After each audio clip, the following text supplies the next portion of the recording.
Jazz is the epitome of a true American art form. It is a genre of music that came from the cultural mixing found in the United States, starting in African American communities in New Orleans in the late 19th and early 20th centuries. It evolved from other American musical traditions such as blues and ragtime.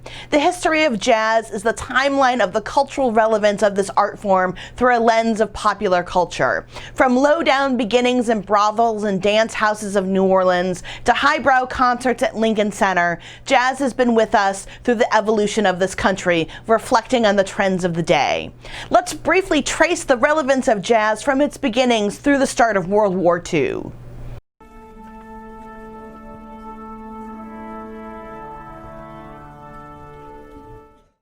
Jazz began in the cultural melting pot of New Orleans with its roots in blues and ragtime. I did a whole video on ragtime. If you'd like to reference it, I will link it in the eye and in the description box below.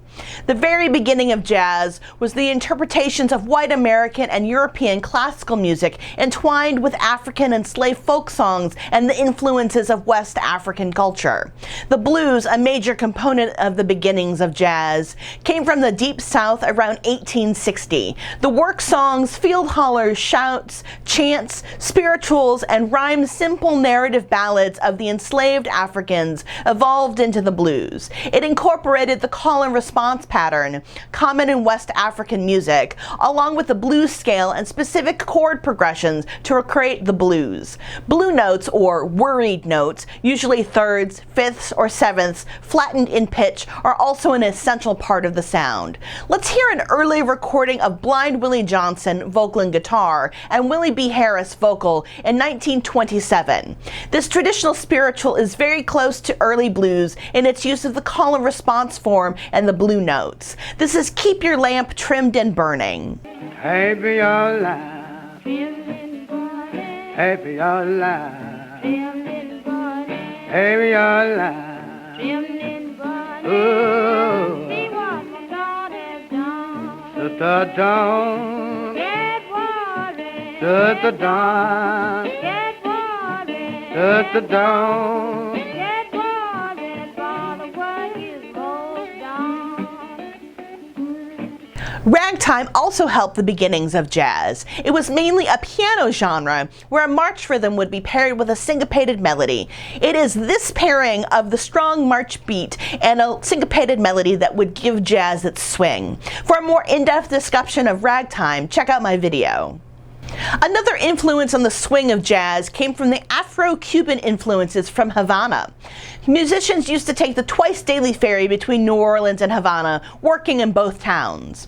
The rhythms of African drumming were vibrant in Havana because it was not outlawed like it was in the United States. The rhythm of the habanero was popular in African American popular music around the time of the evolution of proto-jazz. This, along with the tresillo, a more basic form of the habanero, also called the Spanish twinge, gave jazz its swing. Let's hear a little bit of something that was influenced by the habanero. New Orleans native Louis Moreau Gottschalk's piano piece Ojos Criollos Danse Cubaine from 1860. The habanero rhythm, a dotted eighth note followed by a 16th note and two straight eighths, is clearly heard in the left hand.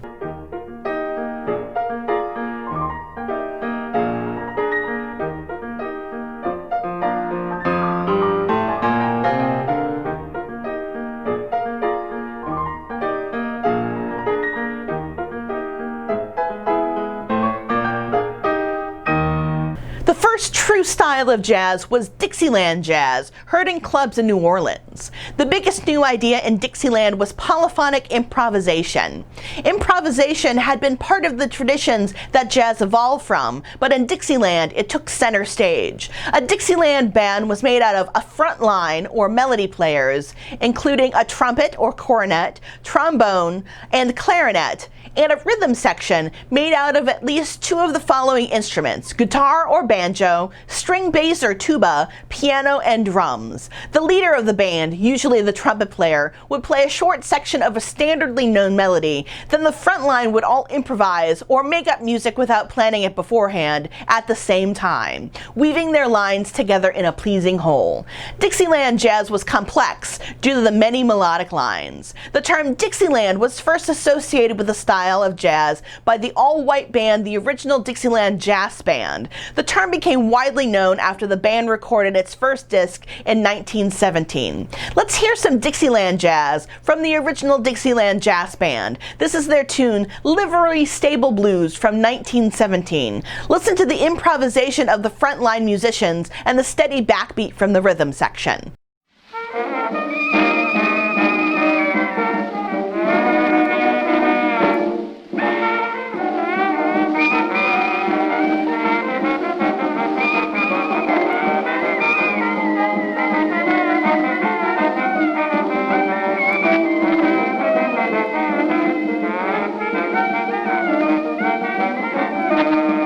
The Jazz Age, or the Roaring Twenties, was an important time in the history of jazz. From 1920 to 1933, prohibition in the United States banned the sale of alcoholic drinks, resulting in illicit speakeasies which became lively venues of the Jazz Age, hosting popular music, dance songs, novelty songs, and show tunes. Jazz began to get a reputation as immoral, and many members of the older generations saw it as a threat to the old cultural values by promoting the decadent values of the Roaring Twenties. Henry Van Dyke of Princeton University wrote, "It is not music at all. It is merely an irritation of the nerves of hearing, a sensual teasing of the strings of physical passion." Despite its Southern black origins, there was a larger market for jazzy dance music played by white orchestras.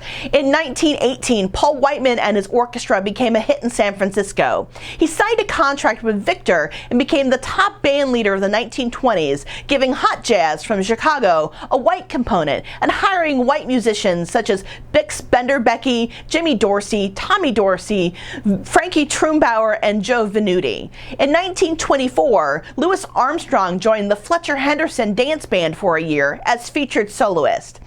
They played a Dixieland style with theme and variations form and group improvisation. Armstrong was a master of his hometown style, but by the time he joined Henderson's band, he was already a trailblazer in the new phase of jazz, with its emphasis on arrangements and soloists.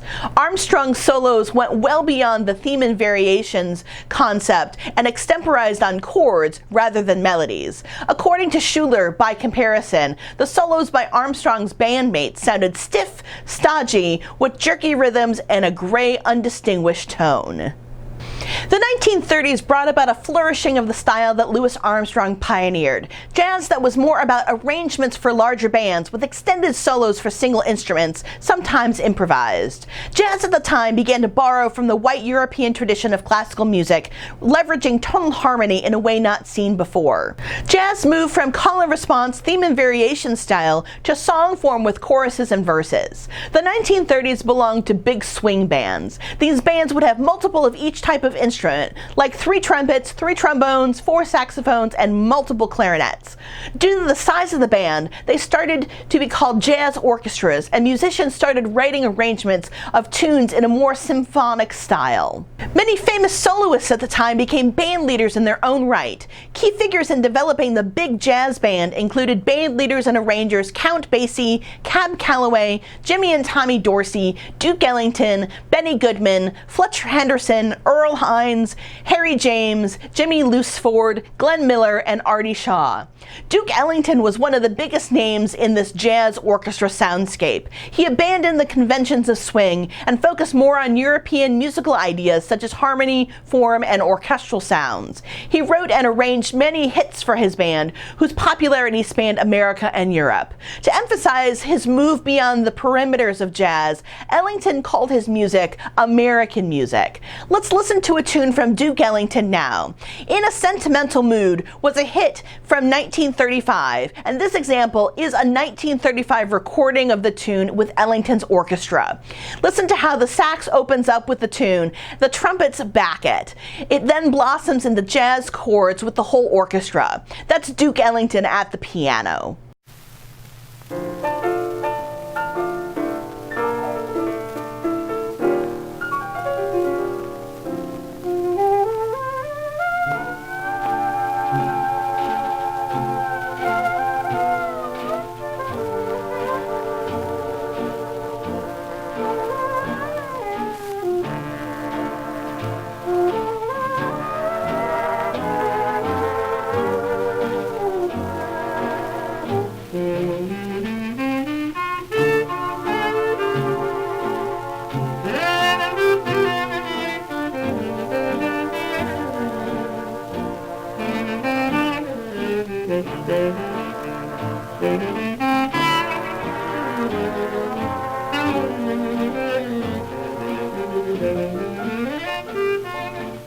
Jazz, from its beginnings, is an art form of passion. The musicians that created the form were driven by the desire to create a compilation and fusion of the disparate sounds they heard in their daily lives.